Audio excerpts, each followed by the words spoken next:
اور جب زہرا کے کانوں میں یہ خبر پڑی کہ اللہ کے رسول نے شادی طے کر دی اور ان کے لیے مہر رکھا ہے درہم و دینار، یہ روایت عبداللہ بحرانی اصفہانی کی کتاب عوالم العلوم میں، فوراً آتی ہیں اپنے بابا کے پاس اور کہتی ہیں کہ یا ابتی ان بنات سائر الناس یزوجن علی الدراہم والدنانیر فما الفرق بینک و بین سائر النساء، کہ آپ کی بیٹی میں اور باقی دنیا والوں کی بیٹیوں میں کیا فرق ہوگا کہ ان کی شادی بھی درہم و دینار پہ ہوتی ہے، میرے مال میں بھی دیکھو درہم و دینار، تو پھر زہرا تمہیں کیا مہر چاہیے؟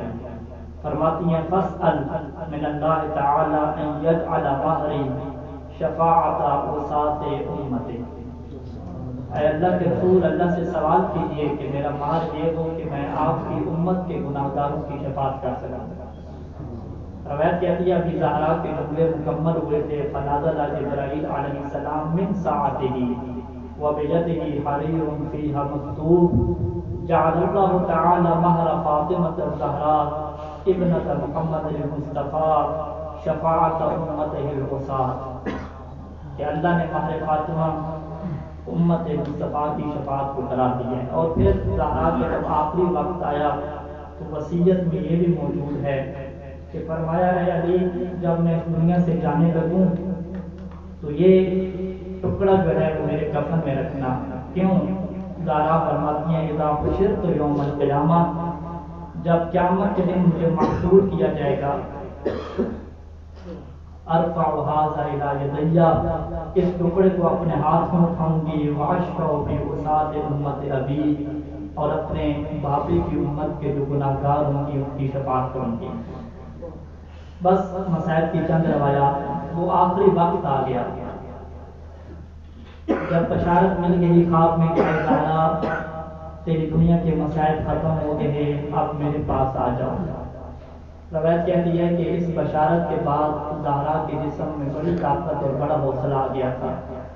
زہرا اٹھی ہیں، گھر کے کام بھی کر رہی ہیں، حسن حسین کے سر بھی دھلائے ہیں، کھانا بھی تیار کیا۔ اسما کو یہ نصیحت کی کہ حسن حسین جب واپس آئیں نانا کے روزے سے تو انہیں پہلے کھانا کھلانا ہے، اور پھر فرمایا کہ میں کمرے میں جا رہی ہوں جب تک تسبیح کی آواز آتی رہی۔ میں روایات سرچ کر رہا تھا کہ زہرا نے کون سی تسبیح پڑھی، کون سی دعائیں مانگی۔ موسوعہ کبریٰ والے نے ایک روایت لکھی کہ اسما یہ کہتی ہیں کہ زہرا تسبیح پڑھ رہی تھی تو میں نے کان لگا کے سننا شروع کیا کہ زہرا کیا پڑھ رہی ہے۔ واشتغلت فاطمہ علیہ السلام بالبکاء والدعاء، زہرا رو رہی تھی اور دعا مانگ رہی تھی۔ اب زہرا کا آخری وقت ہے، زخمی زہرا ہے، رونے کی حالت ہے۔ ہم سب جانتے ہیں کہ جب کوئی مریض ہوتا ہے، بیمار ہوتا ہے تو اللہ اس کی دعا بڑے جلدی سنتا ہے۔ زہرا کیا دعا مانگ رہی تھی؟ اسما کہتی ہے تدعو اللہ و تقول، کہ زہرا یوں دعا مانگ رہی تھی کہ الہی و سیدی اسألک بالذین اصطفیتم، اے میرے اللہ میں تمہیں واسطہ دیتی ہوں ان ہستیوں کا جن ہستیوں کو تو نے چنا ہے۔ اس واسطے کے بعد زہرا نے ایک بہت بڑا واسطہ دیا، اسألک ببکاء بلدی فی مفارقتی، اے اللہ میں تمہیں واسطہ دیتی ہوں کہ میری جدائی کے بعد جب میرے بچے روئیں گے تو میں ان کو رونے کا تجھے واسطہ دیتی ہوں۔ زہرا نے 2 واسطے دے دیے۔ دعا کیا مانگتی ہیں؟ اے اللہ میں دعا مانگتی ہوں ان تغفر لوساط شیعتی و شیعت ذریتی، اے زہرا آخری وقت میں اپنے شیعوں کو نہیں بھولی، اللہم اجعلنا من شیعۃ الزہرا۔ اور پھر جب حسن حسین واپس آئے اور اسما نے فوراً بٹھا کے کہا کہ پہلے کھانا کھا لو، تو حسن حسین نے ایک جملہ کہا، قال یا اسما هل رأیتنا نأکل من غیر امنا، کیا کبھی ایسا ہوتا ہے کہ ہم نے بغیر ماں کے کھانا کھایا؟ فرمایا کہ ہمیں نانا نے خبر دے دی ہے۔ ثم قام، پھر فوراً اٹھے ہیں دسترخوان سے، ودخل الحجرہ کا، اور حجرہ میں داخل ہوئے ہیں۔ یہ وہ پہلا مقام ہے کہ جب حسن و حسین اپنی ماں کی لاش کے اوپر آئے. اور علامہ مرشد رحمہ نے اس کیفیت کو لکھا ہے کہ حسن کیسے آئے ہیں اپنی ماں کی لاش پہ اور شہید کربلا کیسے آئے ہیں. علامہ مرشد رحمہ اس روایت کو لکھتے ہیں کہ امام حسن کی یہ کیفیت تھی فواقع الحسن علیہا کہ خود کو زہرا کے اوپر گرایا ہے. یقبلها مرتن ماں کے بوسے دینا شروع کیے اور کہہ رہے تھے یا ماں کلمینی قبل ان تفارق روحی قلبی، کیا ماں مجھ سے کلام کیجیے قبل اس کے کہ میری روح میرے بدن سے نکل جائے. حسین نے کیا کیا، شہید کربلا نے کیا کیا، وَأَقْبَلَ الْحُسَيْنُ يُقَبِّلُ رِجْلَهَا. امام حسین نے خود کو زہرا پہ نہیں گرایا بلکہ يُقَبِّلُ رِجْلَهَا اپنی ماں کے قدموں کا بوسہ دینا شروع کیا اور کہہ رہے تھے یا اماں انا ابنک الحسین، اے ماں تیرا بیٹا میں حسین، یا اماں انا ابنک الحسین کلمینی قبل ان ينسمع قلبی فاموت. اب اسما کہتی ہیں کہ میرے بیٹو جاؤ اور اپنے بابا کو خبر کرو.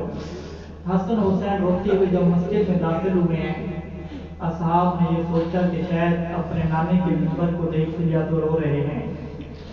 فوراً اصحاب نے کہا لا، ایسی بات نہیں ہے، قد ماتت امنا فاطمہ. روایت کہتی ہے کہ جب یہ آواز علی کے کانوں پہ پہنچی ہے تو علی نے ایک جملہ بھی کہا ہے، لیکن اس جملہ کہنے کے بعد علی کی حالت اچھی نہیں تھی. قال فوقع علی علی وجهه. علی کے کانوں پہ جب یہ جملہ پڑا ہے کہ ماں کا دونوں فاطمہ سمجھ نہ پایا، زمین کے بل گرا ہے اور علی کی زبان پہ کون سی مصیبت کا جملہ جاری ہوا.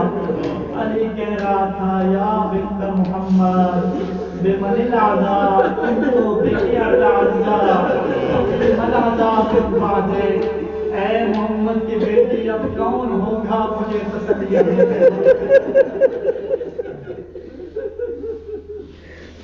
بس علی صبر کے ذریعے سے اٹھا، پانی چھڑکایا گیا اور زہرا کو جب علی دفن کر چکا تو اب الکافی کی وہ روایت جو مرحوم کلینی نے لکھی کہ زہرا کو دفنانے کے بعد علی کو اتنا غم تھا کہ مولا حسین فرماتے ہیں کہ دفنہا امیر المؤمنین سرا، کہ رات کو دفن کرنے کے بعد وعفا علی موضع قبرہا، قبر کا نشان مٹانے کے بعد قام علی کھڑے ہوئے فحول وجہہ الی قبر رسول اللہ، اپنا چہرہ رسول کی قبر کی طرف کر کے کیا کہتے ہیں السلام علیکہ یا رسول اللہ، قل یا رسول اللہ عن صفیتک صبری. اے رسول علی کا صبر تھوڑا ہو گیا. پھر حوصلہ دے کے کہتے ہیں انا للہ و انا الیہ راجعون قد استرجعت الودیہ، اے صبر کرو یہ تو امانت تھی جو واپس. اور آخری جملہ کیا کہتے ہیں یا رسول اللہ اما حزنی فسرمت و اما لیلی فمسحت، اب میرا غم ہمیشہ رہے گا، اما لیلی فمسحت، اب علی رات کو کبھی نہیں سو سکے گا. لیکن علی فرماتے ہیں میں رو نہیں سکتا. وجہ کیا ہے؟ لولا غلبۃ المستولین لجعلت المقام واللبس لزاما معکوفا، اگر ان ظالموں کا قبضہ نہ ہوتا تو علی زہرا کی قبر پہ بیٹھتا رہتا اور کیا کرتا امیر المؤمنین اور کیا کرتے. فرماتے ہیں وَلَعَبَلْتُ عِوَالَ سَيْدِنَا عَلَى جَلِيلِ الرَّزِيَّةِ، اور علی ایسے چیخیں مار کے روتا جیسے بوڑھی ماں.